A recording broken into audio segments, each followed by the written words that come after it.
Welcome back to Dark Horror Stories. Tonight, I'm sharing 10 disturbing survivor testimonies from remote highways, the kind of roads where your headlights feel small, your phone says no service, and the dark looks crowded.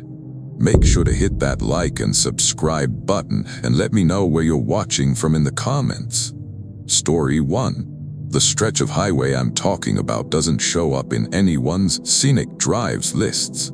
It's just 2 lanes, a busted shoulder, and mile markers that feel like they were nailed into the land as a warning. The kind of road where your high beams don't make you feel safer, they just make the emptiness more obvious. I'd been putting off the drive for weeks, not because it was hard, because it meant going back to my aunt's place to sort through whatever was left after the foreclosure. Boxes, cheap furniture, the smell of old carpet. You know, that kind of sad. I remember stupid details more than I should. Like the way my coffee tasted like burnt plastic because I microwaved it in a gas station that still sold bait. Like the fact my windshield wipers squeaked even though it wasn't raining. Like the song on the radio that kept fading in and out, some old pop thing I didn't even like, but it was something human. The sun was already sliding down by the time I hit the longest empty stretch. I think it was around 7, maybe earlier. The sky still had color, but the trees were already turning into one black wall. I told myself I'd be fine. It was a straight shot, just get there, sleep a few hours, start sorting in the morning. I'd made that promise to myself like it was a contract. It started with roadkill. There was a deer on the shoulder and I slowed down automatically because I don't know habit, but the deer wasn't hit the way a deer gets hit. It looked placed, like someone laid it there carefully. Legs tucked, head angled toward the road like it was watching cars go by. No blood trail, no shredded fur, just a deer that didn't look dead exactly, more like it had forgotten to keep breathing. I told myself it must have been clipped earlier and crawled, then stiffened up weird. That's what I told myself. A mile later there was another one. A raccoon this time, set the same way. And that's when my mouth went dry, because animals don't die posed like that twice on the same road unless something is arranging them. My phone was at 1 bar, then none. And the radio died completely, not even static, just that flat, pressurized silence like when you cover your ears underwater. I tried to laugh at myself. I actually did, alone in my car, like, okay, great, spooky road, sure. Because if you don't laugh, you start thinking about all the empty woods pressing in and the fact that nobody would hear you scream over tires on asphalt. Then I saw the first person. I'm careful with that word because I don't know what else to call it. A person-shaped thing standing on the far side of the road, right where the trees started. No reflective vest, no flashlight, no car pulled over, just a figure in the gloom, still as a signpost. I slowed without meaning to. That's what you do, right? You see someone on a back road and your brain flips through explanations. Broke down, lost, drunk, needing help. And for a second I was annoyed. Like, of course, this is happening on the one night I'm trying to get through. When my headlights caught it, I felt my stomach do that strange drop, like the road itself dipped. Because it was facing me, but it didn't react. No flinch, no shielding eyes, and its shoulders were wrong. They sat too high, like the collarbones were pushed up under the skin. The arms hung longer than they should have, hands almost level with its knees, fingers dangling and twitching the way a spider's legs twitch when it's dying. I told myself it was a trick of perspective. A tall person in oversized clothes. Someone with weird posture.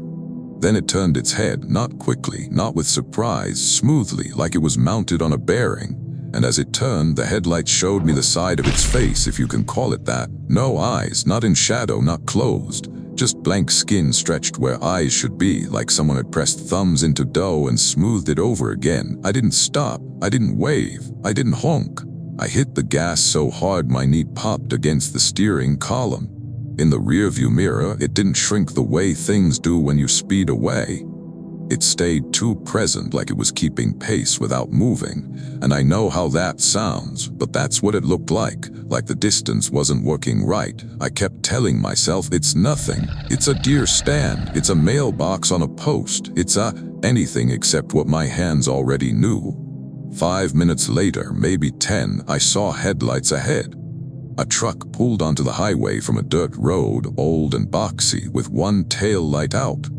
Relief hit me so hard it made me lightheaded. I remember thinking, thank God, another human, another witness, another set of eyes. I sped up to catch it, not tailgating, but close enough to feel less alone. The truck didn't speed away. It didn't pull over. It just drove, steady, like it had somewhere to be but didn't care about getting there. And then the truck's brake lights lit up. No reason, no curve, no animal, just brakes. I tapped mine too, and that's when I saw what was in the road. At first it was just a smear, something pale low in the center lane. I thought it was a tarp or fog or one of those shredded plastic bags that tumble across the road. Then it rose, not standing, not like a person gets up. It unfolded upward from the asphalt as if it had been poured there and decided to remember its shape. A pale ridge, then a shoulder, then an arm that was too thin and too jointed. The truck swerved hard, tires screeching, and its headlights swung across the trees. And in that one sweeping flash, I saw them, not one, a line of them just inside the woods, shoulder to shoulder between trunks, all angled toward the road like they were waiting for the exact same cue. Their faces weren't faces, not really. Smooth, wrong, unfinished. But all of their heads turned in unison as the light passed, like sunflowers tracking the sun. That's the moment that sits in my brain like a splinter. A dozen pale, eyeless heads turning together, perfectly synchronized. The instant headlights touched the tree line, the truck fishtailed and corrected. I should have backed off, but I was too scared to let the space open between us. Like if I wasn't close, whatever was behind would fill the gap. The thing in the road moved toward the truck, quick now, in this awful sliding gait that didn't look like running, more like a marionette yanked by someone impatient. It reached, its arms stretching farther than it should have, and I saw the hand open. Too many joints, too many bends, fingers that didn't end where fingers end. The truck lurched forward, barely missing it, and I followed, swerving around that pale shape. As I passed, I didn't look directly at it. I know that sounds ridiculous, but I couldn't. The part of me that still believes in old instincts, don't look at it, don't acknowledge it, took over, but I saw enough. Its skin wasn't skin like ours. It was like the underside of a mushroom, faintly ribbed, with thin veins of gray-blue running through it. And it had a mouth, I think, not open, just a seam. A long vertical seam from the middle of the face down into the throat, like someone stitched it shut. I don't remember deciding to scream. I just remember the sound being in the car with me, bouncing off the windows. The truck ahead hit a straightaway and sped up. I did too. My engine whined. The gas gauge was lower than I liked, quarter tank. I remember noticing that and feeling furious at myself, like low fuel was a moral failing, like I'd invited this by being careless. Then something struck my roof, not heavy like a deer, not metallic, a wet, slapping impact that made the whole car shudder. For half a second I thought a branch fell, but there were no overhanging trees close enough. Another slap, closer to the windshield. I flicked my eyes upward and saw a shape pressed against the glass from outside, sliding down, pale forearm, long hand splayed, fingers dragging and squealing like rubber across the windshield. The pressure made the glass flex slightly, and I had this irrational thought, if it breaks through, it's going to come in like water. I swerved, instinctive, and my tires hit gravel. The car jerked, and the hand vanished off the hood. But in the brief instant it was there, I saw something I can't explain without sounding insane. There were grooves on its fingertips, not fingerprints. Grooves like the ridges on a key, like it was meant to fit something. I sped up again. My heart was beating so hard it made my vision pulse. The truck ahead suddenly signaled, left blinker slow, and turned onto another dirt road, throwing dust. I followed without thinking. It wasn't the route to my aunt's place anymore. I didn't care. I just wanted to stay near the only other human light I had. The dirt road narrowed fast, trees closing in, branches whipping the sides of my car. The truck's tail light bobbed ahead. I could hear stones pinging my undercarriage. And then this is where I start doubting the sequence because fear messes with time. I heard tapping, not on my window, not inside, from the back seat area. A delicate, patient tapping like someone using a fingernail against glass. I whipped my head toward the rearview mirror and saw nothing, just my own wide eyes in the dark. Tap, tap, tap. I told myself it was a loose seatbelt buckle, a piece of junk rolling around. The spare tire tools. Tap, tap, tap. Then the tapping became scratching and I realized it wasn't coming from inside the car at all. It was coming from the outside of my rear window. Something was back there close enough that it could reach my glass while I was doing 40 down a dirt road. And it wasn't pounding like an animal. It was testing, feeling like it was curious. The truck ahead braked hard and stopped at a gate, one of those old ranch-style metal gates across the road. No lock that I could see, just a chain draped like a suggestion. The driver jumped out, yanked it open with both hands like he'd done it 1,000 times, and waved me through with urgent, chopping motions. I didn't hesitate. I drove through, nearly clipping the gate post. He slammed it shut behind me, chain clanking, and I pulled up beside his truck, still moving, still not wanting to stop completely. The man, older, heavy jacket, beard like steel wool, leaned in my open passenger window. His eyes were bloodshot in the truck's dome light. "Don't talk," he said, not loud, just firm, like he was talking to a dog that might bark. "Don't answer." I stared at him, panting, unable to form words anyway. From the darkness beyond the gate, I heard a voice, not a scream, not a growl, a voice clear and close like someone standing a few feet away. "Hey," it said, and I know this is the part where you think it mimicked someone I knew. It didn't. That would have been easier. It just sounded like a normal man, friendly even, like someone who needed a jump. "Hey," it said again, a little higher, like it was trying different notes. "Can you help?" My whole body reacted like I'd been slapped, because it was coming from the exact spot in the dark where nothing should have been visible, and yet the voice had shape.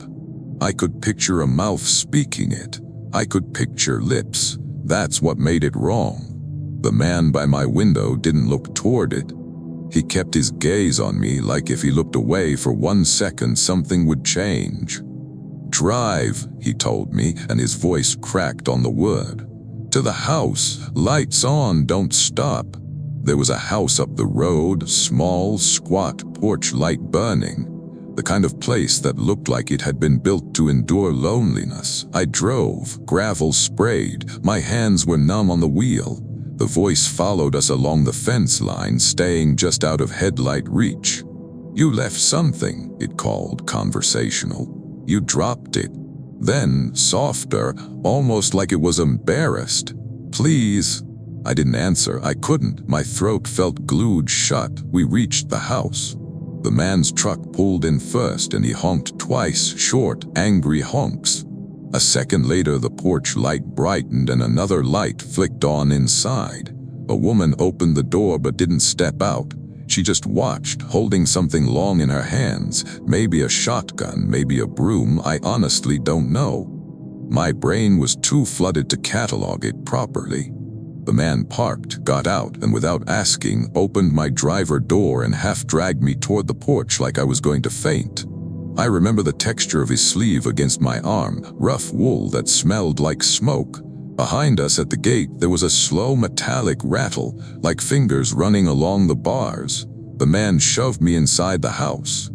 The woman locked the door with a deadbolt and then another lock, chain sliding into place. I heard the man exhale, long and shaky, like he'd been holding his breath for years. For a while, we just stood there in the entryway listening. The house was warm, smelled like frying grease and cedar cleaner. A clock ticked too loud. Outside, the voice spoke one last time, right by the window. "I can wait," it said, then nothing. Not footsteps fading, not a retreat, just silence, as if the world had decided to stop making sound again. I didn't stay long. I wanted to. My body wanted to curl up on their couch and let daylight fix everything. But the man insisted he'd drive me to the main highway once the sun came up. He wouldn't let me go alone. We sat at their kitchen table drinking instant coffee that tasted like pennies.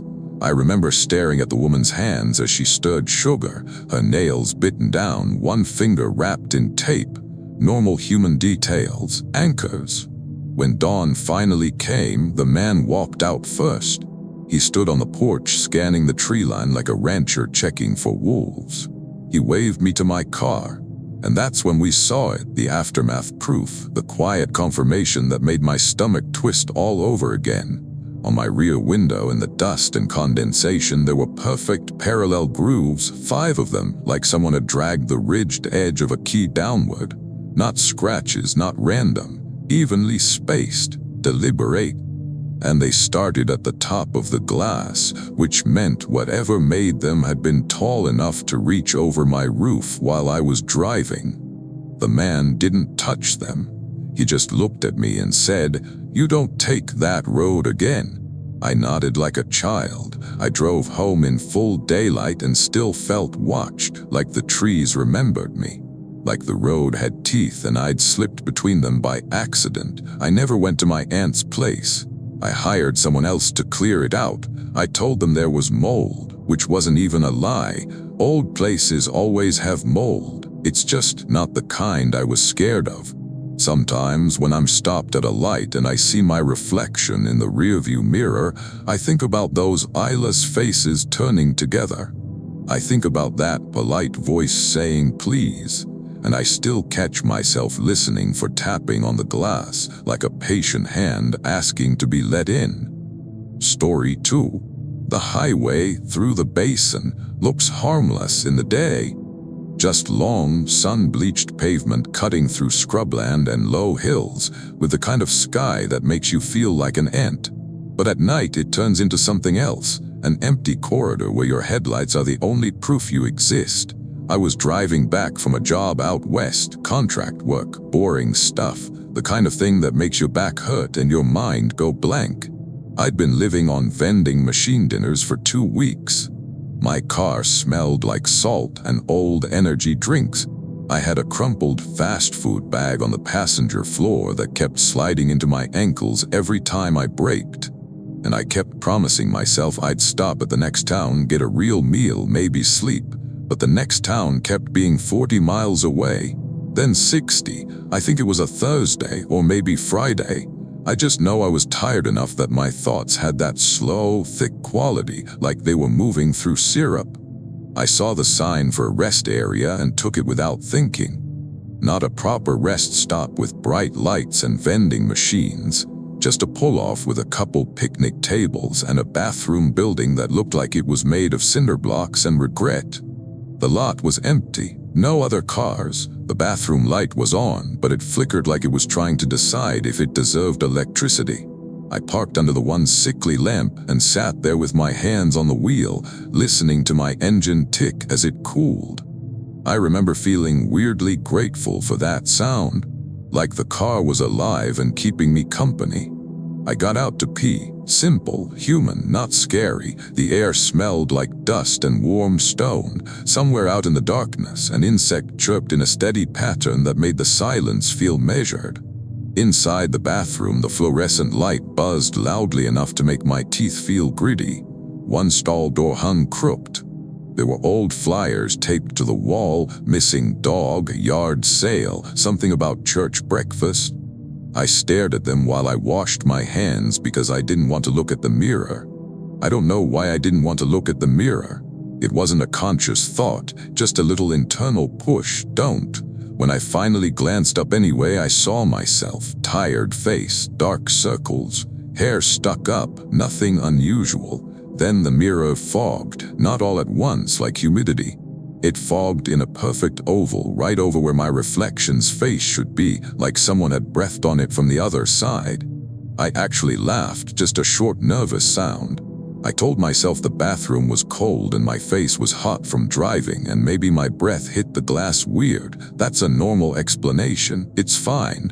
Then a fingerprint appeared in the fog, not on my side. It pressed slowly into the oval, leaving a clear pad mark in the condensation.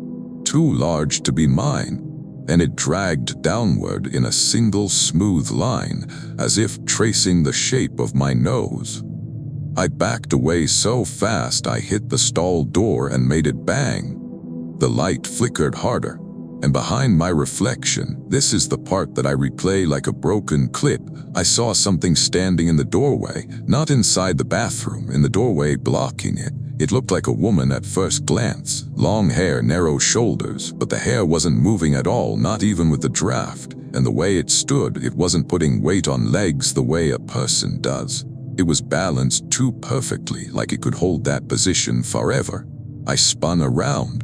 The doorway was empty. When I looked back at the mirror, my reflection was still there, but it was smiling, and I was. My own face, my own exhausted face, had pulled into a grin that showed too many teeth, not sharp teeth, just too many crowded together like a zipper. That was my iconic moment, I guess, if you can call it that. My reflection smiling with a mouth full of teeth I didn't have, while my real face stayed frozen. I didn't try to understand it. I didn't ask questions.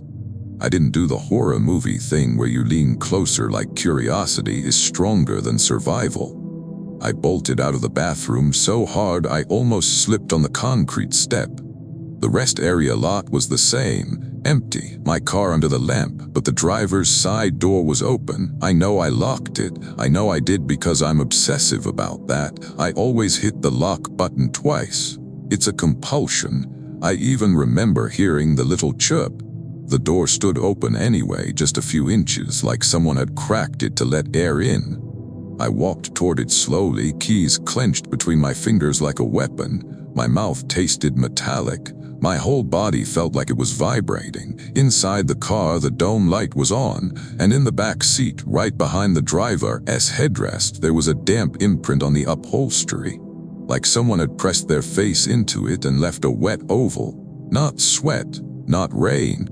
Something thicker, with a faint smell like pennies and pond water. I told myself maybe it was just condensation from a drink bottle. Maybe my jacket was wet, anything. Then the radio turned on by itself, not static, not music. A voice, low and intimate, came through the speakers like it was sitting in the passenger seat talking to me. It was my voice, not a recording from my phone, not a distorted mimic. My exact cadence, my exact tired tone. "Get in," it said gently. "It's okay, get in." I stood there frozen with my keys in my hand, staring at my own open door. And the worst part wasn't the voice. It was how reasonable it sounded, like it was trying to help. From inside the bathroom building, I heard the stall door bang once. Then again, slow, deliberate. I backed away from my car and the voice in the radio got a little sharper. "Don't be dramatic," it said, still my voice, still calm. "You're wasting time." I turned and ran, away from the car, away from the bathroom, straight into the dark edge of the rest area where the picnic tables sat. I don't even know why. Panic doesn't pick smart routes. I crouched behind the nearest table, the wood splintering my palms, and tried to slow my breathing so I wouldn't make noise. I could hear my heartbeat in my ears like footsteps. The car door creaked, then closed, then opened again. Slow, patient movements in the quiet.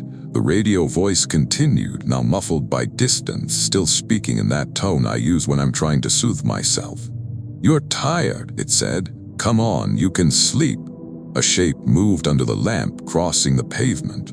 Not walking like a person, more like gliding, with the top half too steady and the lower half indistinct, like it didn't bother forming legs until it needed them.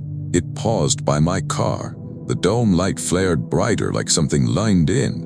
Then this made my skin crawl even more. The shape lifted a hand and adjusted the rear-view mirror. My car, as if it was getting comfortable. I stayed behind that picnic table until the sky started to lighten. My muscles cramped, bugs landed on my neck, and I didn't move to swat them. I just listened and watched the lamp. When the first hint of dawn came, the lamp clicked off automatically, and in that instant of darkness, I heard the radio voice one last time, now right beside me, not through speakers. "See," it whispered. "You can wait." When the sun finally rose enough to see, my car was closed up, door shut, lights off, peaceful, like nothing happened, like I'd imagined everything because I was tired. I walked back to it shaking, opened the driver's door, and sat behind the wheel without starting it. The air inside was colder than it should have been. And there was the aftermath proof. The little thing that kept me from ever telling myself I dreamed it.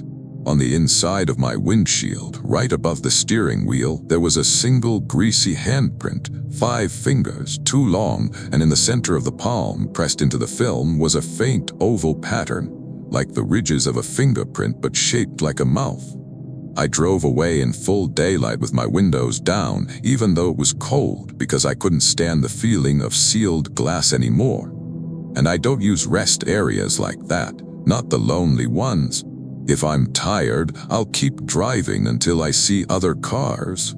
I'd rather risk falling asleep at the wheel than park somewhere my own reflection might decide to stop being mine. Story 3. The highway along the logging corridor is one of those places that feels unfinished. The asphalt looks new in spots, cracked in others, like the road can't decide if it wants to exist. You drive past clear-cut hillsides where the stumps look like broken teeth, and then you hit stretches of thick forest so dense your headlights don't reach 10 feet in. The first time I drove it, I remember thinking it smelled like wet pennies and sap, a sharp, green scent that clung to your clothes. I was out there because my buddy Daxton Rook had convinced me to help him pick up a used generator from a guy who lived just off the highway. Daxton was the kind of friend who always had a project and always needed one quick favor. I wasn't even mad. I liked getting out of town. I liked the excuse. We packed like idiots. A cooler with gas station sandwiches, a half-charged flashlight, a phone charger that didn't work unless you wiggled it. Daxton brought a thermos of chili, no joke, and it leaked a little in the back, so the whole car smelled like cumin and metal. We left late. That was the first mistake. The second mistake was trusting. Just off the highway. The turnoff was a gravel road with no sign, just an old orange ribbon tied to a branch like a marker. Daxton said, "See, told you," like that proved anything. We drove in, bouncing over potholes. After a while, the gravel turned to packed dirt, then to something that felt like we were driving over bones, hard, uneven, crunchy. I noticed the trees didn't have undergrowth. No ferns, no bushes, just trunks and bare ground like the forest floor had been swept clean. Daxton made a joke about it being easy hiking, and I forced a laugh, but my skin prickled. Forests don't look swept unless something keeps them that way. We found the guy's place eventually, a sagging trailer and a shed that leaned like it was tired. The generator was there, sitting on a pallet. No guy. We honked, called out, nothing. Daxton shrugged and said maybe the guy was inside. He walked up and knocked on the trailer door, and from inside we heard knocking back. Not footsteps to the door, not a voice, just knocking. 3 slow knocks answered from the other side of the metal. Daxton knocked again, annoyed now. 3 knocks answered again. I told myself it was an animal inside, a loose cabinet door, wind, something bumping, a stupid echo. Then the knocking shifted. It moved away from the door, traveling along the trailer wall like whatever was making it was walking sideways inside, tapping as it went. Daxton's face changed. He stepped back. "Okay," he said, too loud. "We'll just, load it and go." We started wrestling the generator into the trunk. It was heavier than we expected. My hands slipped on the metal frame. My palms stung. I remember a stupid detail. Daxton had a little cut on his thumb that kept reopening, leaving tiny smears of blood on the generator handle. While we worked, the knocking continued. Always 3, always slow. But now it came from different spots. Shed wall, trailer corner, even the underside of the generator pallet like something was under it. I tried not to think about that. We got it loaded and turned the car around. As soon as Daxton started driving back, the headlights swept across the tree line. And there, between 2 trunks, I saw a face at ground level. Not peeking, not crouching. Just a face in the leaves, as if the rest of the body was buried under the forest floor and only the head was above ground. It had a human shape, sort of cheekbones, chin, but the skin was the color of raw mushroom and the eyes were open too wide, stretched like the lids were too tight. And the mouth was packed with dirt, not smeared. Packed like someone stuffed it full to keep it from speaking. That's the sentence that keeps coming back to me. A human face in the leaves with its mouth tamped full of soil, eyes staring up like it couldn't blink. I didn't say anything right away. I think my brain tried to pretend it didn't see it, but Daxton noticed my silence. "What?" he said, glancing over. I just whispered, "Drive." The gravel road seemed longer going out. The trees felt closer. The headlights felt weaker, like the dark was drinking them. Then the knocking started again, not on the trailer now, on our car. 3 knocks, slow from the rear quarter panel, then 3 from the roof, then 3 from the passenger door right beside my ear. Daxton swore and hit the gas, tires skidding. I told myself it was branches, loose debris, gravel, anything, but the knocks were too measured, too intentional. And then my window fogged, just like in a breath, a perfect oval appearing beside my face on the passenger glass. Something on the outside breathed, leaving condensation. And in that oval, a clean circle appeared, like the tip of a finger pressed gently. Tap, tap, tap, 3 taps. Daxton yelled something, I don't remember what, and swerved. The car bounced and the tapping stopped. Up ahead, the gravel road met the highway again. The sight of asphalt felt like salvation. Daxton slammed onto it so hard we fishtailed, but we made it. We didn't stop until we hit a town with lights. We parked under a bright gas station canopy and just sat there, breathing like we'd been underwater. We tried to laugh it off. We even joked about stealing the generator, about weird hill people, about animals, anything except the truth. Then I got out to check the car, hands still shaking. On the passenger door, my door, there were 3 dents, not scratches, dents. 3 circular impressions in a vertical line, as if someone had pressed a knuckle into the metal with slow, increasing force. They were clean too, no chipped paint, no random damage, just 3 perfect dimples. Daxton looked at them and went quiet. We left the generator at the gas station, literally. Paid a guy $20 to haul it away. I don't even know why. I just couldn't stand having something from that place in my trunk. Neither of us talked about it again for months. But sometimes, when it's late and I hear my neighbor's kids knocking on doors for fun, that pattern, 3 slow knocks, hits my nerves so hard I get dizzy. Story 4. There's a kind of highway that only exists so people can leave. Nobody takes it to get somewhere nice. It's 2 lanes through low, damp country where the trees squat close to the asphalt and the fog hangs in little pockets like it's waiting. I'd driven it a handful of times as a kid, back when my mom still made us visit her friend out near the marsh, and I remember hating how the radio always crackled there, like the road didn't like noise. Years later, I ended up on it again because my sister, Janelle Quad, called crying and told me her car died on the shoulder by the old way station. She said it like she expected me to know exactly which one. There are 3 old way stations. That's the kind of road this is. I left my apartment with my hair still wet from the shower because I thought I'd be back in an hour. I grabbed my coat without checking the pockets. There was a crumpled receipt in there that stabbed my wrist all night. I threw 2 bottles of water on the passenger seat. I brought a little bag of trail mix that tasted stale because it had been sitting in my glove compartment since, like, summer. My low tire pressure light was on, and I told myself it could wait until morning. It's funny what feels important before you're scared. The highway was almost empty. A couple semis way off in the distance, red taillights floating like coals, and then nothing. Fog kept sliding across the road in thin sheets, not thick enough to be dangerous, just enough to make your high beams feel useless. I kept calling Janelle, but it went straight to voicemail. I wasn't worried yet, I was irritated. I kept thinking about how she always waited until something became an emergency. The old way station came up on my right like a bruised chain-link fence half collapsed, weeds growing through cracks, the little office building boarded up. There was a gravel pull-off beside it where people sometimes stopped to pee or smoke. Janelle's car wasn't there. I drove slower, scanning the shoulder, and that's when I saw her hazard lights ahead. Except it wasn't her car. It was a different sedan, older, the kind of beige that looks like it was born faded. Hazards blinking steadily. Hood up, driver's door open, no person. I told myself maybe she'd pulled in behind someone else. Maybe she'd gotten out to help. Janelle was like that, reckless, helpful. I pulled over behind the sedan and left my engine running because it was cold and the fog felt wet against my face. The air smelled like stagnant water and diesel.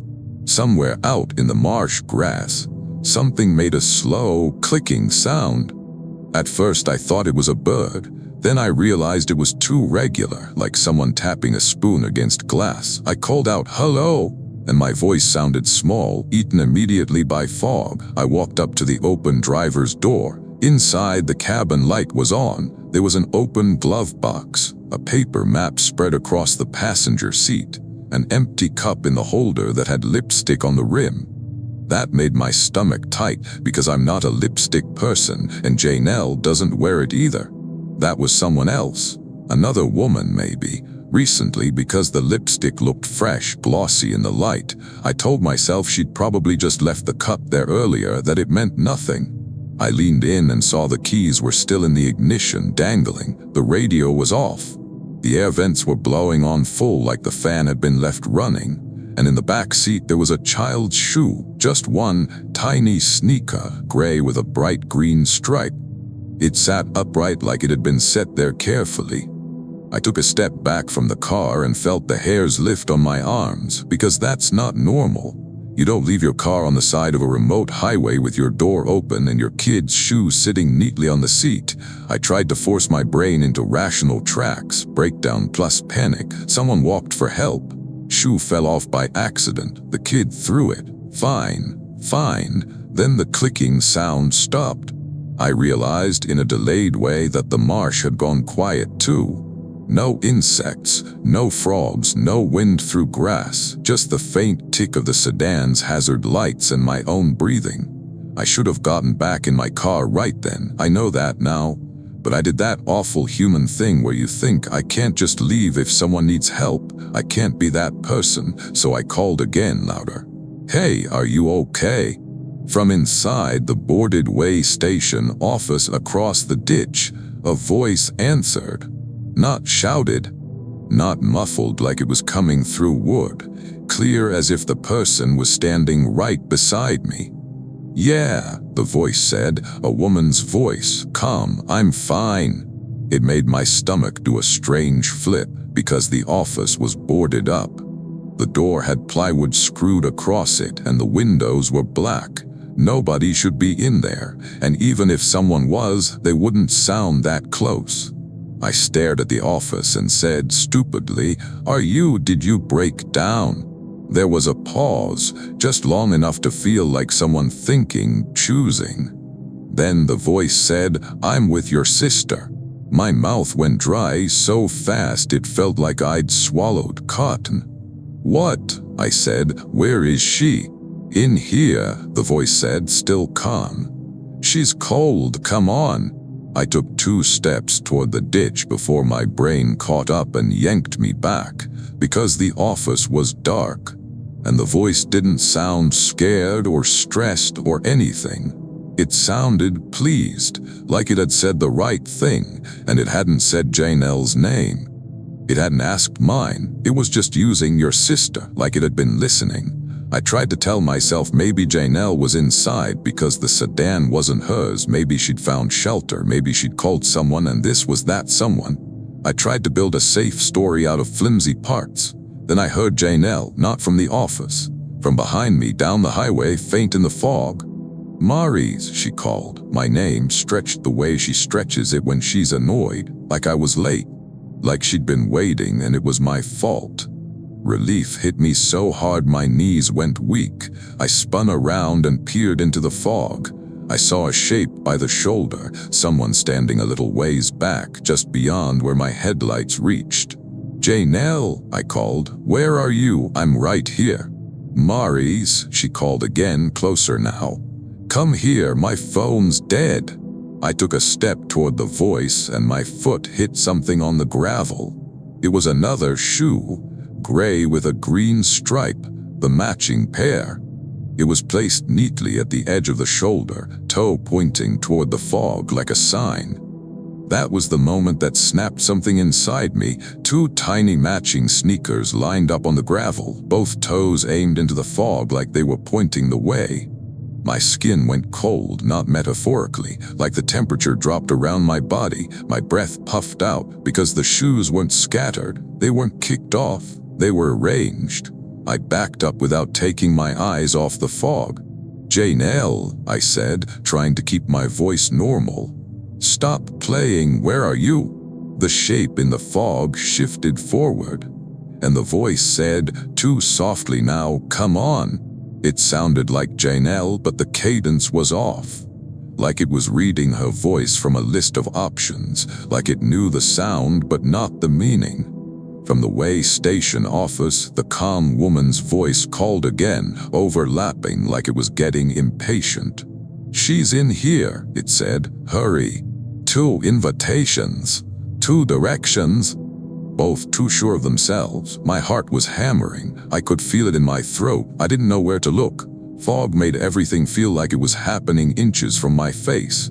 The shape in the fog stepped closer into my headlights, not enough to see clearly, just enough to catch the outline. It was wearing a jacket, a familiar jacket, my sister's faded denim with the ripped cuff she never fixed.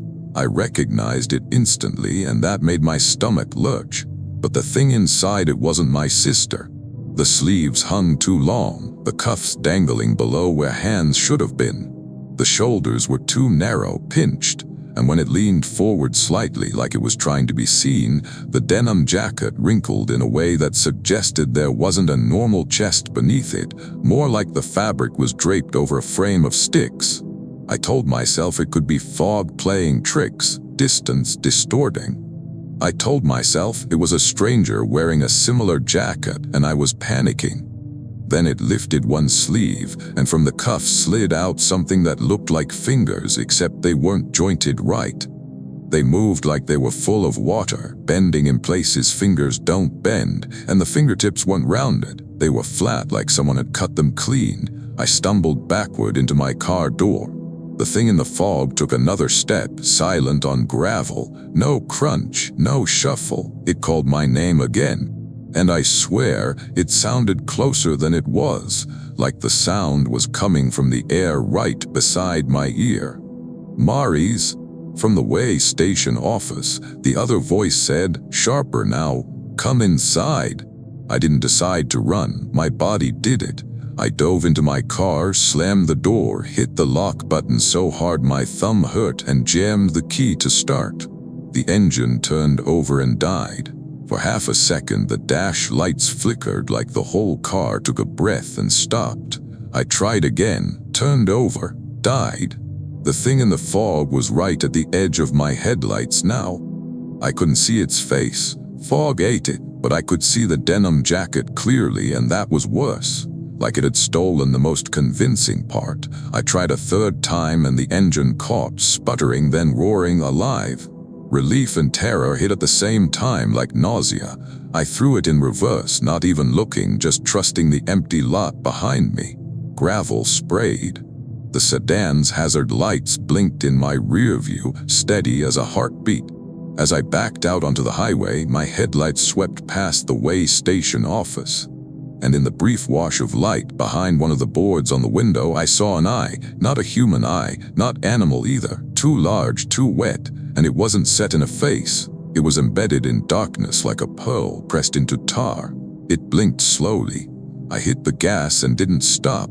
I didn't even look for Janelle anymore because the idea of finding her on that road suddenly felt impossible. Like the road itself had become a place that could lie. I drove until I hit a town and pulled into the first brightly lit place I saw, an all-night grocery store. I went inside shaking, bought nothing, stood by the produce section because it smelled like oranges and normal life. When I finally got Janelle on the phone, she answered groggy. Safe, at home. She told me she'd never called. She told me she'd fallen asleep early. She told me she didn't even know what the old way station was. I didn't argue, I couldn't. My mouth wouldn't form the right kind of words. The next day in daylight, I went out to my car to convince myself I'd just been tired, just spooked. On my passenger side window in the condensation and dust, there were faint prints like someone had pressed fingertips against the glass from outside. 5 marks, flat-ended, and there was a 6th print beside them, smaller like a child's hand, perfectly placed where a kid might steady themselves to look in. That's the proof that sticks with me. Because no child ever stood beside my car that night, and I never touched the outside of that window. Story 5. The mountain highway where this happened is the kind of road people brag about surviving in winter. Switchbacks, cliffs, no guardrails in places where you really want guardrails. In summer it's gorgeous, pine smell, blue distance, those little pull-offs where tourists take photos and drop candy wrappers. But in late fall, when the tourists leave, it feels like the mountain exhales and remembers it's allowed to be empty. I was driving it because I'm stubborn. Because I'd promised my friend Nico Satterfield I'd help him move some stuff out of his late uncle's cabin before the first snow. The cabin wasn't even on the highway exactly. It was off a spur road that didn't show up on my GPS, which should have been a clue. But Nico had a key, a stack of cardboard boxes, and that grieving kind of determination where you don't want to admit something matters. We left at a time that made no sense. Late afternoon, because Nico ran late, because I didn't push, because we both acted like the mountain would wait for us. I remember mundane garbage details. Nico had one of those little tree-shaped air fresheners in his truck that smelled like fake pine and old fries at the same time. He kept tapping the steering wheel to a song he insisted was not sad, but it was absolutely sad. He had a bag of screws on the dashboard that slid every time we turned, and I had a pen in my pocket that kept poking my thigh because the cap was cracked. We got up into the high section around dusk. The temperature dropped fast. Our breath fogged the windows. The last gas station we passed had a hand-painted sign that said hot soup, and the O in soup was crooked. I almost made him stop just for that, just to be around other people. But Nico said we were close. The spur road was a single lane, packed dirt with rocks. Trees arched overhead so tightly it felt like driving through a tunnel made of branches.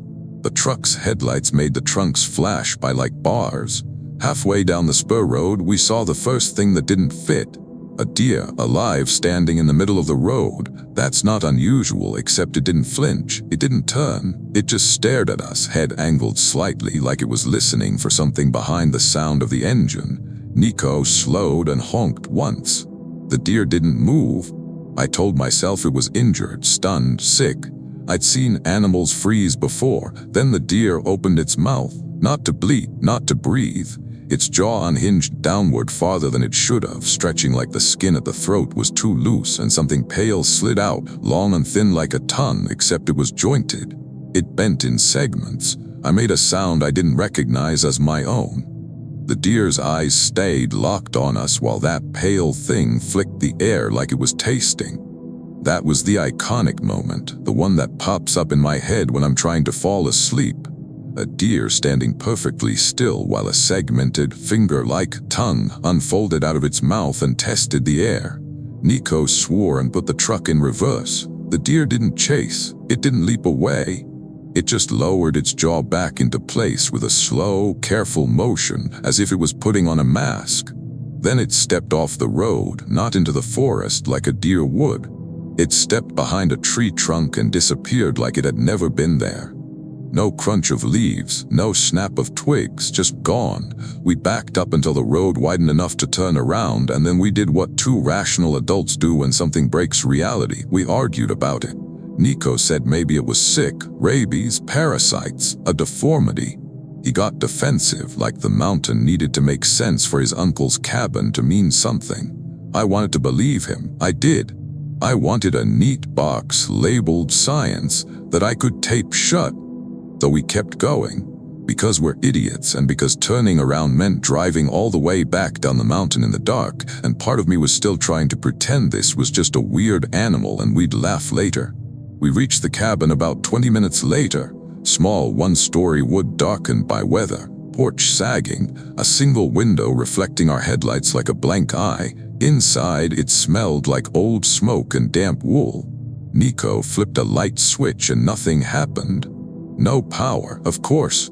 We used flashlights. The beams made the place feel smaller, like we were only allowed to see one corner at a time. We started boxing up stuff. Tools, rusty cookware, a stack of paperback westerns, a jar of buttons that made a sad rattle when Nico moved it, and then we found the crawlspace door in the floor.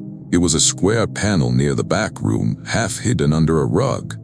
Nico said his uncle kept canned food down there sometimes. He lifted it without much thought. Cold air breathed up, not stale cellar air, not damp earth. This air smelled sweet, like fruit left too long in the sun. Nico shined his flashlight down into the opening. The light hit something pale below and reflected back too bright. He leaned closer and I grabbed his sleeve without even thinking. "Don't," I said. He pulled back, annoyed. "It's just..." Then the pale thing moved. Not rushing, not lunging, just shifting, slow and deliberate, like it had heard his voice and adjusted its position to listen better. All I saw was part of it, an arm maybe pressed against the dirt wall. Skin stretched thin and glossy, almost translucent, veins visible like fine roots, and on that arm were nails, not fingernails. Actual nails, like hardware nails, rusted, hammered through the flesh in neat rows, pinning it to itself like decoration. Nico's flashlight shook. The beam jittered across the crawl space, and for a second I saw more. A shoulder, a ribcage curve, a head turned sideways. The head had no hair. The ear looked wrong, too large, too flat. Then the beam slipped away and the thing withdrew into darkness, like it had simply decided we weren't worth the effort yet. We slammed the crawlspace panel shut so hard the rug bounced. Nico actually sat down on it like his body thought weight would make it safer. We didn't talk about what we saw. We just stared at each other, breathing too loud. Then we heard it, from beneath the floor. A soft scraping, as if something was dragging nails across wood.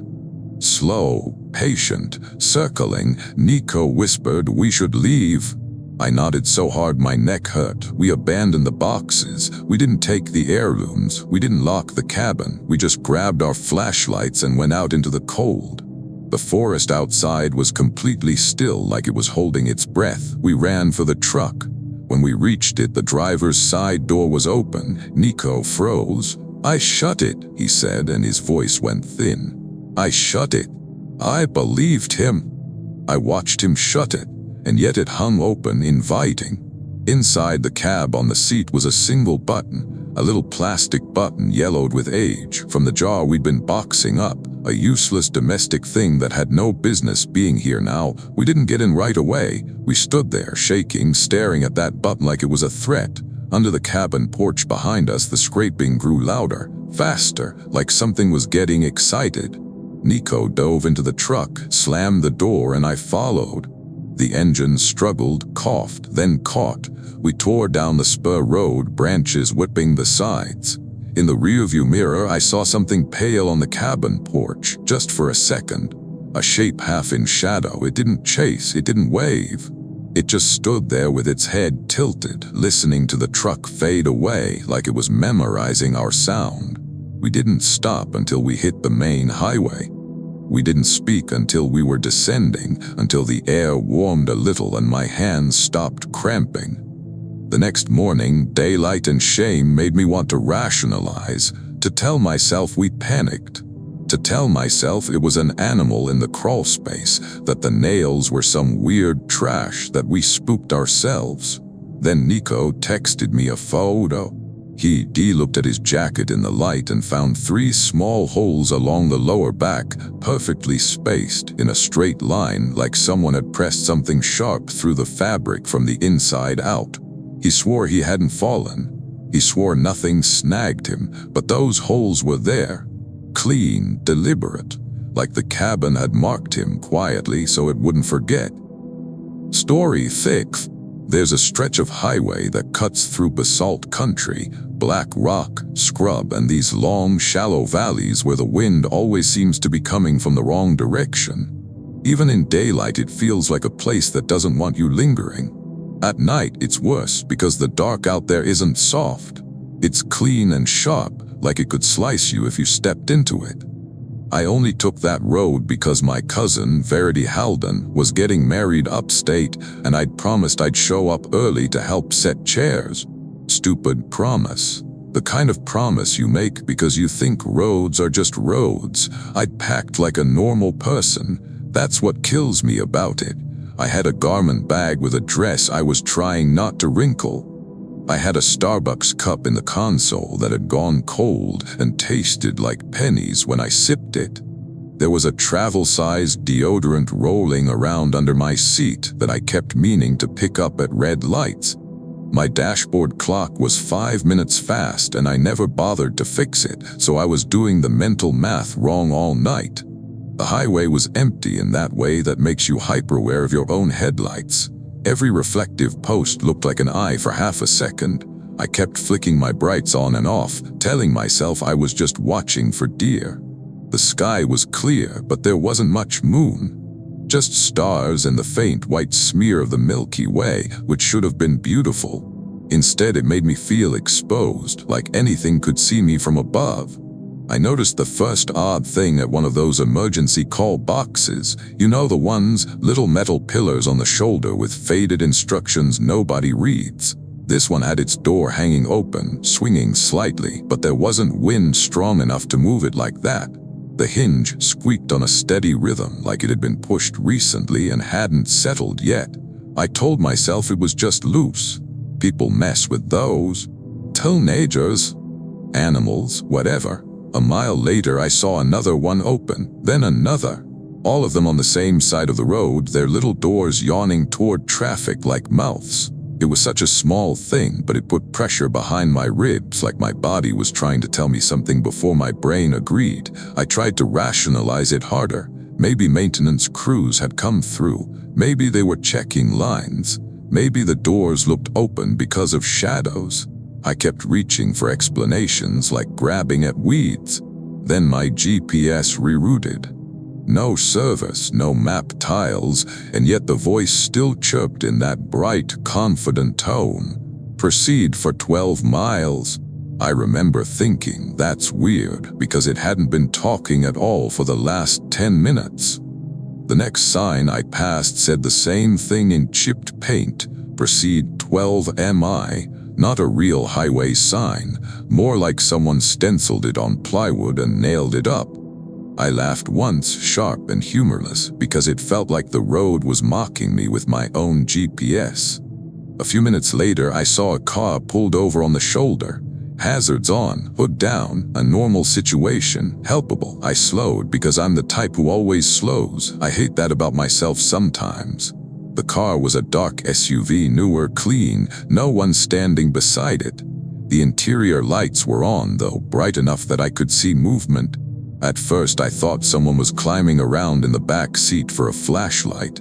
Then I realized the movement was too smooth, too steady. I stopped a safe distance behind it and cracked my window just a sliver. Cold air rushed in, smelling like rock dust. "Hey," I called. "Are you okay?" A hand lifted inside the SUV and pressed against the rear passenger window, like someone signaling, like someone wanting attention. I got out, keeping my keys in my fist. My shoes crunched on gravel loud as gunshots. I walked up along the shoulder, staying in my own lane of light. The hand stayed pressed to the glass. As I got closer, my stomach started doing that sick, floaty thing because the hand was too big. Not giant, just proportionally wrong, long palm, fingers too even, and it wasn't leaving fog on the glass even though it was cold enough for my breath to show. I told myself, gloves, thick gloves, that's why. Then the hand slid away and a face pressed into the window. Not against it, like a person peering out, flattened, as if the glass had softened and the face had sunk into it. The nose and lips distorted, spreading slightly like they were pushing through a membrane. The skin looked waxy, pale gray with little darker flecks in it like pepper. And the eyes, I hate even typing this honestly, but this is the iconic moment that ruined my sleep for months. Its eyes were on the wrong side of the glass, bulging outward toward me like the SUV's window was trying to grow eyeballs. I stumbled backward so fast I nearly fell into the ditch. The SUV's hazard lights kept blinking. Steady, calm, indifferent, the face withdrew. The glass snapped back to normal, leaving no smear, no fog, nothing, like it hadn't happened. Then the driver's door opened. No one stepped out. The door just swung wide and stayed open. From inside the SUV, I heard a voice that made my throat tighten. It wasn't a stranger's voice. It was mine. Not exactly like mine after a long day when I'm tired and trying to sound cheerful, but close enough that it made my skin crawl. "Hey," it said gently, "can you come closer? I can't get out." I stood there in the gravel, frozen, staring at the open door and the bright interior light. I could see the driver's seat, empty, steering wheel, empty.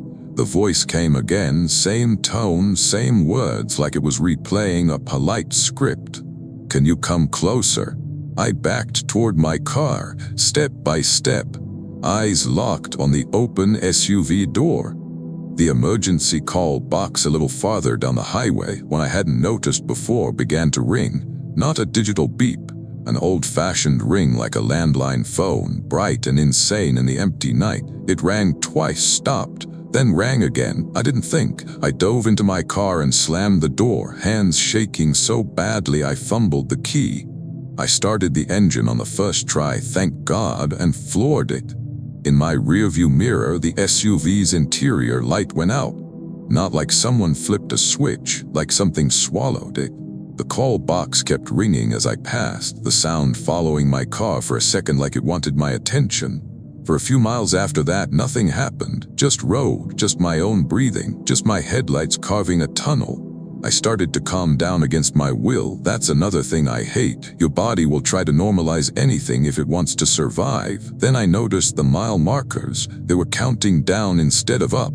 Mile 82, then 81, then 80. I told myself maybe I'd crossed into a different county section.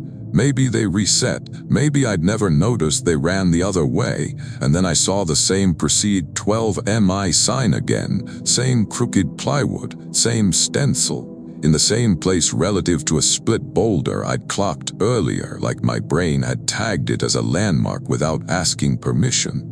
My hands tightened on the wheel until my knuckles hurt. I whispered, "No," like the road could hear me. A few minutes later, I passed the same open call box again, the one with the squeaky hinge. I recognized the oil stain beneath it, shaped like a comma. I'd been driving in a loop, but the highway didn't curve, it didn't intersect, it was straight. It should not have been possible. I started to think I understood it, and then I realized I didn't. Any explanation I tried fell apart as soon as I held it. I did the only thing I could think of. I stopped. Right there in the lane, hazards on, because if the road was already breaking rules, maybe stopping would break it differently. The silence pressed in immediately. My engine idled, my hazards clicked. I sat very still and listened. At first there was nothing. Then from behind my car I heard a slow tapping on the trunk lid. Tap, tap, it tap. Not hard, not angry, like someone drumming fingers while waiting. I didn't look in the rearview mirror. I don't know why, I just couldn't. The tapping moved to the rear window, soft and precise. Then the driver's side window right beside my ear. Tap, tap, tap. I held my breath, my chest hurt. The voice came from outside, so close I could feel the vibration through the glass. "Proceed," it said, in my voice, bright, cheerful, like GPS.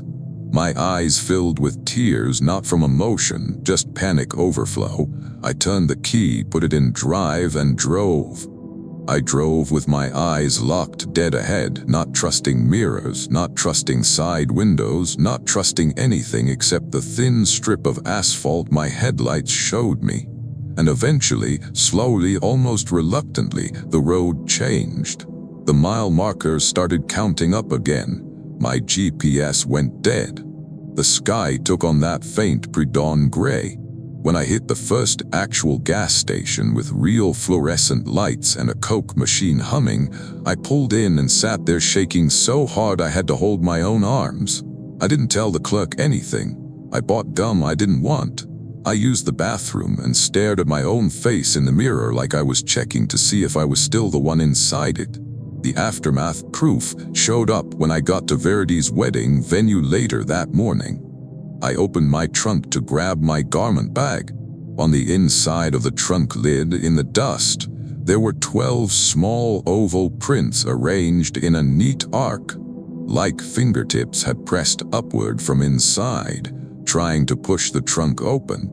My own fingertips don't leave ovals like that. And I hadn't been in my trunk at all. I still don't take that highway. I don't care if it adds 2 hours. I don't care if people roll their eyes. Some roads don't just lead places. Some roads learn you. Story 7. The desert highway I'm talking about is dead straight for so long it makes you feel like you're not moving, like the world is sliding under you instead.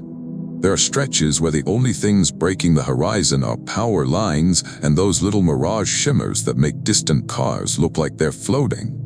I ended up out there because my friend Ellery Voss and I thought it'd be smart, cheap, actually, to drive overnight instead of paying for a hotel on the way to a music festival. I know how that sounds, but we were tired of being responsible adults for exactly one weekend. We packed like we were going on a picnic, not a cross-state night drive. Ellery had a cooler with soggy ice and canned coffee that tasted like chocolate-flavored regret. I had a tote bag full of snacks, pretzels, gummy bears, those weird peanut butter crackers that coat your mouth in dust. We argued for 10 minutes about whether to stop for gas now or later. We stopped now, but Ellery insisted on getting the cheapest kind and the pump handle was sticky. The first hour was fine. We had music. We had that giddy, sleep-deprived energy where everything feels funny. Then we hit the section where the radio started to fade. Not static, just volume dipping like the sound itself was being swallowed. Ellery smacked the dashboard a couple times, joking about haunted electronics. I rolled my eyes. I was trying to be the sensible one. A little after midnight, I think it started to smell wrong, not like skunk or smoke, something aquatic, like low tide, like seaweed, which makes no sense in the desert. I said so out loud. "Do you smell that?" Ellery sniffed dramatically and said, "Maybe the desert's briny tonight." We laughed, and then the laughter fell apart because the smell got stronger and it wasn't coming from outside. It was coming from the air vents. Ellery turned them off. The smell lingered anyway, clinging inside the car like damp cloth. I told myself maybe a critter had died in the engine. Maybe the fan was pulling in something rotten from the roadside. Rational, annoying, but rational. Then we saw headlights behind us. Just one set far back, coming up slow. We were the only car on the road for miles, so it stood out immediately. Ellery checked the mirror and said, "Finally, civilization." The headlights didn't pass. They matched our speed and stayed behind us exactly the same distance for a long time, too long. Ellery sped up. The headlights sped up. Ellery slowed down. The headlights slowed down. I told myself it was someone cautious, maybe waiting for a safe passing zone. But the road was straight forever. There was nothing unsafe about passing. Ellery said, "Okay, that's weird." Then the car behind us flashed its brights once, not angry, not a move over, just a single blink like a signal, and immediately our own headlights blinked in response. We didn't touch the switch. Ellery stared at the dashboard like it had betrayed him. "Did you?" "I didn't," I said, too fast. Behind us the brights flashed again. Our headlights blinked again, obedient. That's when my stomach sank, because the pattern felt like communication and our car was answering. Ellery muttered nope and put on the blinker to pull onto the shoulder. I grabbed his arm.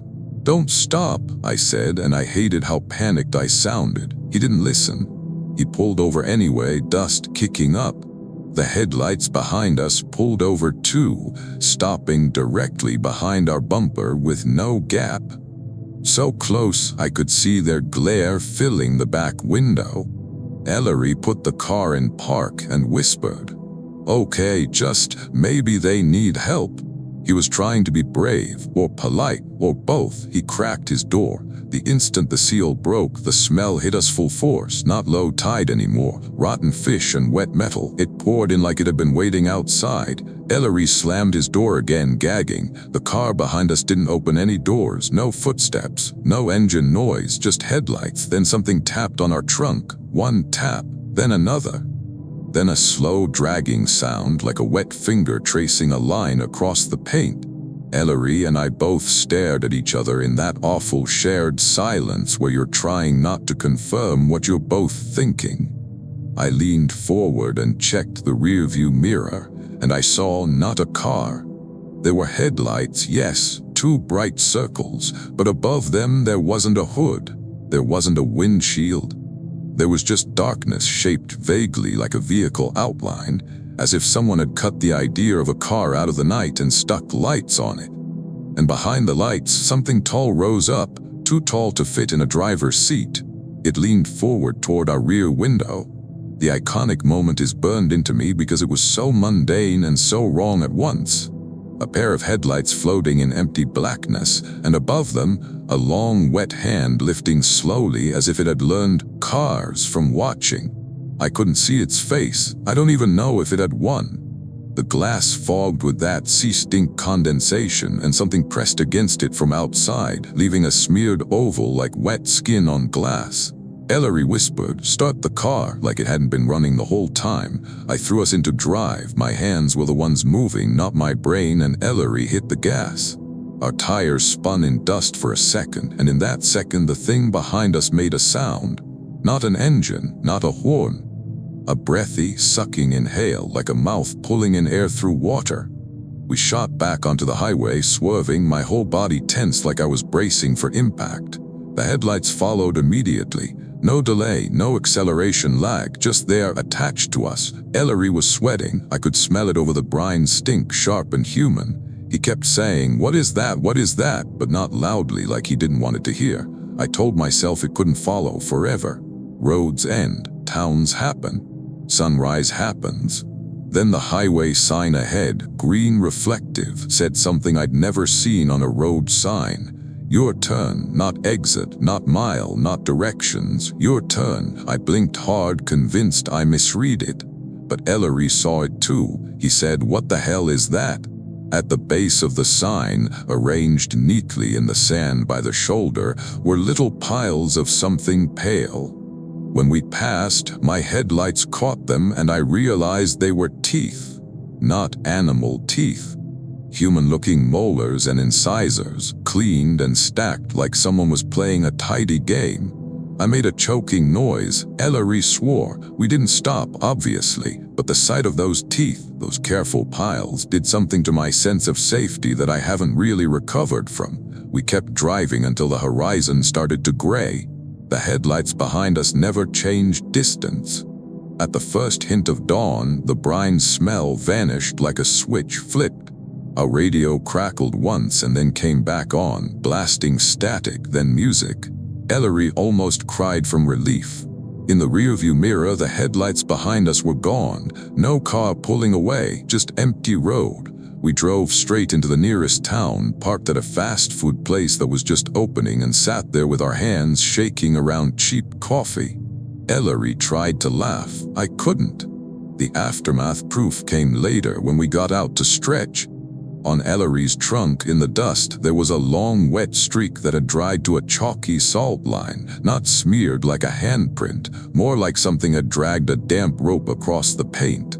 Embedded in that salt line were 3 tiny scales, translucent, pearly like fish scales. We threw up in the parking lot, both of us, right next to a cheerful yellow trash can shaped like a smiling character. It felt insulting. Story 8. Some highways feel like they were built to connect places. This one felt like it was built to cut something open.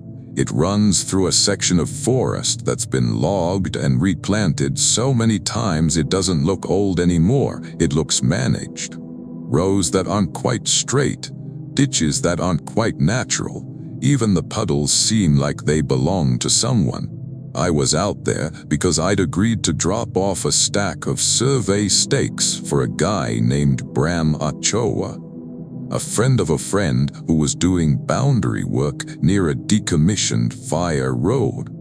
It was one of those favors that starts as just leave it by the gate and turns into you driving an hour past the last decent cell signal, wondering why you didn't say no. I remember the dumb pre-horror stuff clearly. The smell of fresh lumber in my backseat from the stakes. The way my travel mug lid kept clicking because it wasn't snapped on right. The fact that my wipers were leaving a fan-shaped smear because I'd been too cheap to replace them. A torn fast food napkin on the dash that kept fluttering when the heater kicked on. My left shoelace was frayed and I kept thinking I should replace that before it snaps, like that was the big issue. It was raining, not hard, just that steady mist that makes everything look closer and farther at the same time. I'd passed a sign that said no services next 40 miles and rolled my eyes like an idiot because I thought it was dramatic. I had half a tank. I had a working car. I had a plan. Drop the stakes, turn around, be home by midnight. The gate Bram mentioned was there, exactly where he said. Old metal farm gate across a narrower road that disappeared into pines. There was a chain around it, but no lock. Someone had looped the chain and left it hanging like they meant to come right back. I pulled onto the shoulder, put my hazards on and got out with the stakes. The rain immediately soaked my hair, cold enough to sting. The forest smelled like wet bark and something slightly sour underneath, like mushrooms crushed underfoot. I set the stakes by the gatepost and took out my phone to text Bram a photo.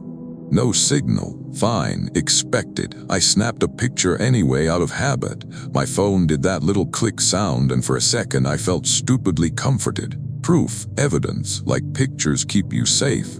As I stood there I realized there was a sound I hadn't noticed while driving, a steady, almost imperceptible humming. Not insects, not power lines. More like vibration in the air itself, like the forest had a low note it was holding. I told myself it was the rain, the wind in the needles, my ears ringing from driving. Then I noticed the mile marker behind my car. It was bent inward like someone had tried to fold it in half toward the road. The metal had creased cleanly, not torn, and the numbers were wrong. Instead of mile 17 or whatever, it had a single symbol painted on it in black, an oval with a line through it. I stared at it way too long, trying to make it mean something. I told myself it was vandalism. Teenagers, hunters marking something. People do weird stuff in the woods. I got back in my car, turned around carefully, and started driving back the way I came. Except the road didn't look right, not dramatically different, just off. The puddles in the shoulder were in different places. The tree line leaned a little closer. And the reflective posts that should have been every so often weren't showing up the way I remembered. I slowed down, scanning for the no services sign. It should have been behind me now. But when I finally saw it again, it was on my right, facing me like I was approaching it for the first time. I said out loud no and laughed once because that's what you do when your brain tries to reject reality. I made a U-turn again, drove back, and there it was again. Same sign, same rain-slicked letters, same muddy shoulder. Like the road had 2 pages and I kept flipping between them. I tried to rationalize harder. Maybe I'd accidentally turned onto a parallel service road. Maybe the logging roads looped. Maybe I was disoriented because everything looked the same in rain. Then I saw my own tire tracks. Fresh, dark lines in the wet shoulder, curving in a very specific way where I'd pulled off earlier near the gate. I followed them with my eyes and my stomach sank as they led right back to the same gate. The survey stakes were still there, exactly where I'd set them, but now there were more, dozens of them.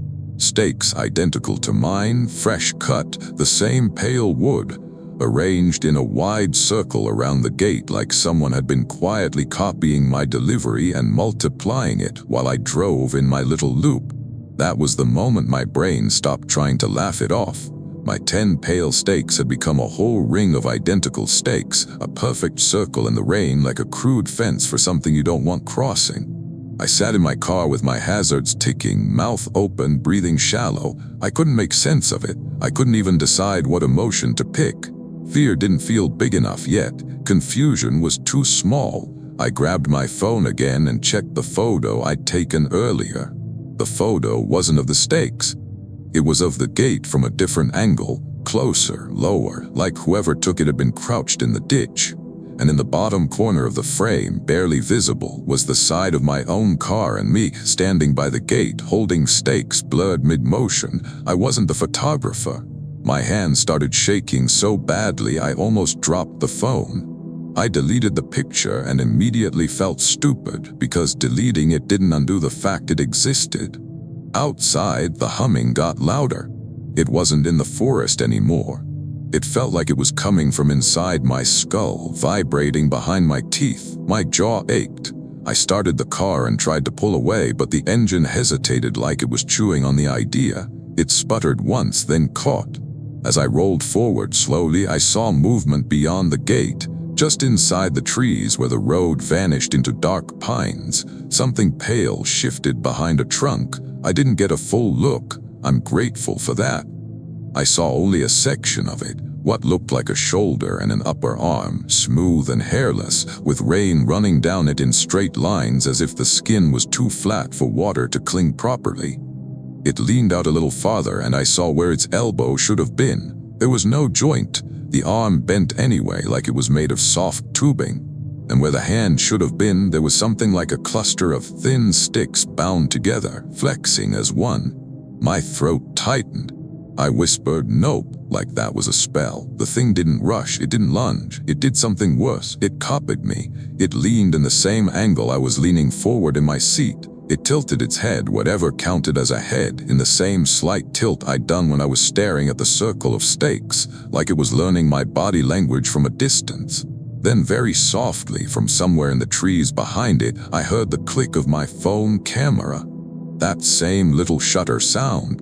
But my phone was in my lap. I slammed the gas. Gravel sprayed. My car lurched away from the gate back onto the highway. The forest blurred past, rain streaking my windshield. The humming stayed with me, rising and falling like it was matching my speed. I drove until my hands cramped, until my shoulders burned from being tense. Until I finally saw the faint glow of a real intersection ahead, actual streetlights, actual reflective paint, something human. The moment my tires hit the main highway, the humming stopped so abruptly it made my ears ring in the new silence. I didn't stop until I reached a lit truck stop with other cars and people and the smell of frying food. I parked under the brightest light I could find and sat there shaking, staring at my own hands like I didn't trust them. I checked my phone again, even though I knew there wouldn't be service. There was a new photo. I hadn't taken it. There was no record of me pressing anything. But there, it was in my gallery, time-stamped while I was driving. It was the inside of my car, a shot from the back seat. My head and shoulders in the driver's seat blurred, my hands on the wheel, rain on the windshield. And behind my headrest, faint but unmistakable, a pale shape leaned in close to the camera as if it was taking the picture with careful interest. I dropped the phone like it was hot.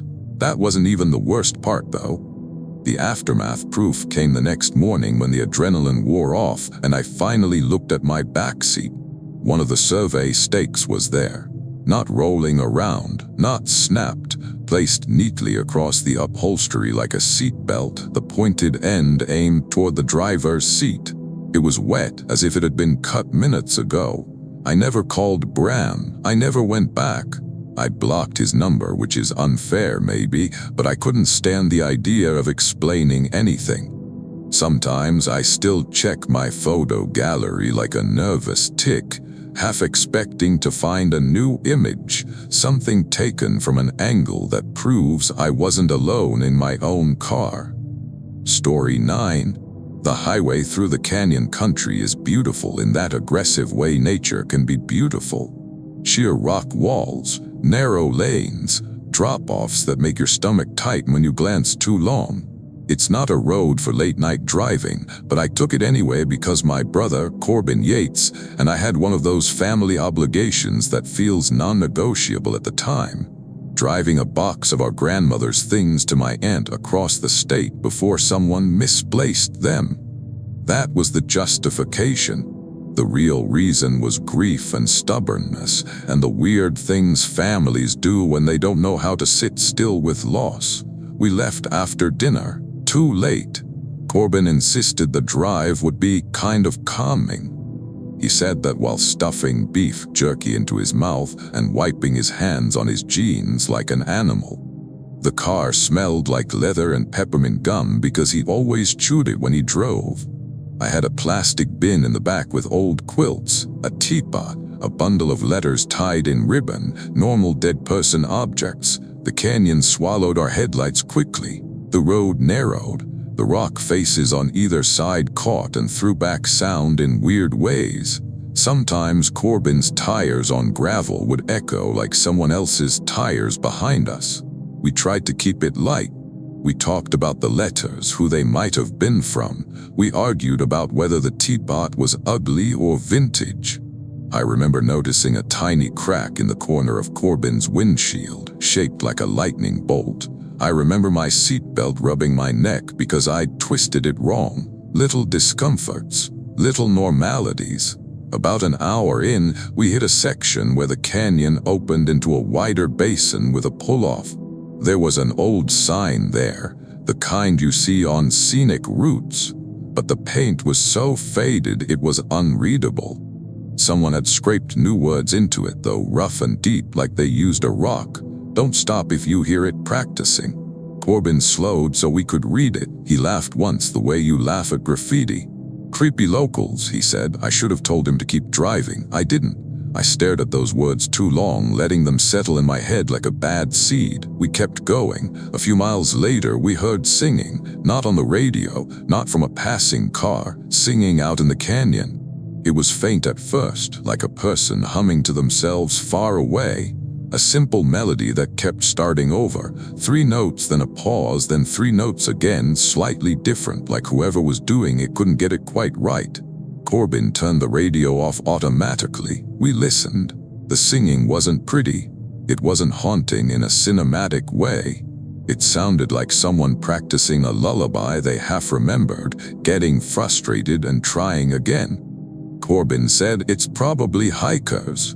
But his voice didn't believe him. I told myself the canyon was playing tricks with echoes. That sound carries weird through rock. Someone could be miles away. Then the singing moved, not closer, not louder. It moved position, sliding from the left canyon wall to the right in a way that felt physically wrong, like it was skipping across space without traveling the distance.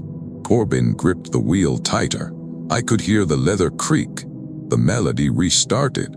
This time the voice tried to add words, and the words were my name, not shouted, sung softly, carefully, like someone tasting it. My stomach flipped.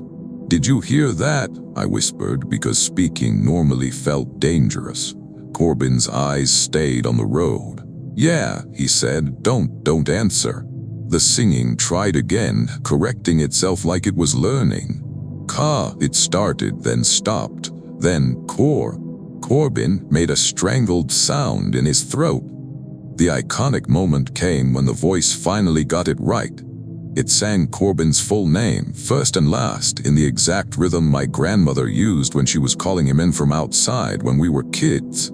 That same sing-song cadence, the little lift at the end. Corbin's face went blank, like his brain had briefly unplugged. Mine too. It was too intimate, too domestic for the canyon night. I wanted to believe someone was messing with us, but who would know that? Who would sing it like that? We drove faster. The road curved. The canyon walls tightened again. The singing followed, always just beyond the edge of the headlights, never visible, always practicing. Then we came around a bend and saw a figure on the shoulder. A person standing perfectly still, facing the rock wall, not the road, as if they were listening to the stone. Corbin slowed instinctively. The figure wore a coat that looked too heavy for the season. The hood was up. Its hands were lifted to the rock face, palms pressed flat like it was feeling vibrations. I told myself it was a stranded hiker, a prank, someone needing help. We got close enough that our headlights washed over it, and it turned its head slightly, still facing the wall. The hood slipped just enough to reveal the side of its face, and its mouth was moving, not singing, not speaking, just shaping silent syllables over and over like it was practicing how to be human. Then it turned fully toward us. There were no eyes in the hood, not shadowed, not hidden, just smooth darkness like the inside of a sleeve. But there was a mouth. A real mouth, pale lips, slightly cracked, moving carefully as if it had just learned the concept of lips. It opened and sang perfectly in my grandmother's voice. "Corbin Yates." Corbin screamed, not a word, just a raw sound. I felt my whole body go cold. The air in the car smelled suddenly like old perfume, the kind my grandmother wore, and it hit me so hard I gagged. That's the image that never leaves me. A hood full of empty dark and a human mouth floating in it, practicing our names in a dead woman's voice. Corbin hit the gas. The car surged forward. In the rearview mirror, the figure didn't chase. It stayed by the rock wall, head tilted slightly, mouth moving silently again, practicing, but the singing continued. Now it came from inside the car, not from the speakers, not from the vents, from the space between us, like the sound was being produced by the air. My grandmother's voice hummed that three-note melody, gentle as bedtime. I pressed my hands over my ears. It didn't help. You can't block sound that isn't traveling normally. Corbin was crying silently, eyes wide, driving too fast. His peppermint gum smell mixed with that phantom perfume and made me nauseous. We didn't stop until we hit a town. We pulled into a hospital parking lot because it was the brightest place Corbin could think of. And because he said, irrationally, "Hospitals have people awake." We sat there shaking for a long time. The humming faded as the sun threatened the horizon. Neither of us wanted to open the bin of our grandmother's things. It felt like inviting her into the conversation.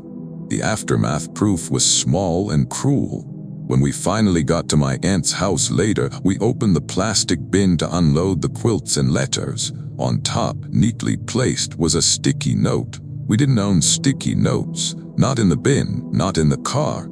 The handwriting was careful, as if copied from memory, practicing HELPS. And beneath it, drawn in shaky pen, were 3 little musical notes matching the 3-note melody it had hummed. Corbin threw the whole bin into my aunt's garage and refused to touch it again. To this day, he won't drive through canyons at night. He won't even watch videos of them. And sometimes, if I'm alone and the house is quiet enough, I catch myself listening for that little melody starting over, trying to get it right. Story 10. The last highway story is the one I tell people only when they insist, when they think the others are just spooky coincidences and they want something that feels more like a full stop. I wish I could give them that. I can't. This one doesn't end clean either. It just ends with me still here and the road still out there, doing whatever it does when nobody's watching. It was a winter highway, the kind that runs along a frozen lake for miles. The lake is black under snow, flat and silent, and the pines on the far shore look like teeth. I was on it because I'd taken a seasonal job delivering medical supplies, nothing dramatic, just boxes and paperwork, out to small clinics that got cut off when storms hit. I liked the solitude, honestly. I liked feeling useful. And I liked the way winter makes the world feel simple. Drive, deliver, come back. The night this happened, I was late. A storm had started earlier than forecast. Snow wasn't falling hard yet, but the sky was low and gray, and the road had that slick, polished look that makes your hands tense on the wheel. My van's heater smelled faintly like dust. The passenger seat was covered in receipts and an old knit hat I kept forgetting to bring inside. My thermos was empty except for a little cold coffee sludge at the bottom that I kept shaking and regretting. The highway along the lake has these emergency pull-offs with big blue signs. I passed one and noticed there were footprints leading from it down onto the lake. That's not unheard of. People ice fish. People do stupid things, but these weren't boot prints. They were bare footprints. Toes, heel, arch, perfectly stamped into thin drifted snow, walking calmly out onto black ice. I told myself it was kids. A prank. Someone barefoot in a hurry. The rational part of me kept scrambling for explanations because the alternative felt too big. A few miles later, I saw another set of bare footprints crossing the shoulder. This time they came from the woods, crossed the road, and went down onto the lake again, always toward the lake, always barefoot. Then I saw a person. A lone figure standing at the edge of the lake, right where the pull-off widened. They were facing the ice, back to the road, wearing what looked like a thin hospital gown. No coat, no shoes, no sense. My stomach dropped. Hypothermia. Someone escaped a facility. Someone in crisis. My brain grabbed at the most responsible explanation because it wanted to be a good person. I pulled over. I grabbed my own coat and got out, snow crunching under my boots. The wind off the lake was brutal, knifing through fabric. "Hey," I called, keeping my voice calm. "Are you okay?" The figure didn't turn. I walked closer, staying on the gravel, not stepping onto the ice. The gown flapped lightly. The person's shoulders were thin, too thin. I said again, "Hey, listen, you need to come inside the van, okay? You'll freeze." Still nothing. I told myself maybe they couldn't hear, maybe they were disoriented. I was close enough now to see their skin, gray-blue in the cold, like meat left out. I reached out to touch their shoulder. My fingers hit something that felt like wet plastic, not skin, not fabric, a slick, taut surface. The figure turned its head slowly, and I saw the side of its face. There was no ear, no hairline, no normal edge. Just a smooth continuation of that slick material stretched tight over something underneath. Then it turned fully toward me. It had my face, not a vague resemblance, not kind of similar. My exact face, right down to a small scar I have near my eyebrow from childhood. The same chapped lip, the same tired eyes, except the eyes weren't blinking. And the skin looked too tight, like it had been pulled over a frame and clipped in place. The iconic moment, the one that made my bladder actually threaten to give out, humiliating and real, was when it smiled and the skin at the corners of its mouth didn't crease. It split, a clean tear like plastic ripping, widening the smile far past where cheeks should allow. It spoke in a voice that matched mine so perfectly I felt disoriented, like I'd heard myself on a recording, but inside my bones. "You're late," it said. I stumbled backward, slipping on snow, catching myself on the van's side mirror. The thing took one step toward me on bare feet that didn't leave prints, not because it was floating, because the feet were wrong. Flat, smooth, like the soles were unfinished. I forced myself into the van, slammed the door, locked it with shaking hands, and started the engine. The engine coughed once and stalled. I tried again. Cough, stall. Outside, the thing in the gown tilted its head, listening, like it was learning my van's sounds too. I tried a third time. The engine caught, sputtered, then roared alive. The thing moved fast now, crossing the distance in a way that felt like it skipped frames. It slapped its palm on my driver's window, not hard, just a gentle press like a farewell. And through the glass I saw its palm was smooth. No fingerprints, no lines, like an uncarved bar of soap. I floored it. The van lurched back onto the highway, tires fishtailing slightly before catching. My whole body felt like it was shaking apart. In the rearview mirror, the thing didn't chase. It turned and walked onto the lake, barefoot, gown flapping, my face turned slightly toward the road as if it was watching me leave. And then, this is the part that still makes me feel sick, it stepped onto the black ice and sank straight down as if the ice wasn't there. No crack, no splash. Just a smooth descent, like the lake opened its mouth and swallowed it politely.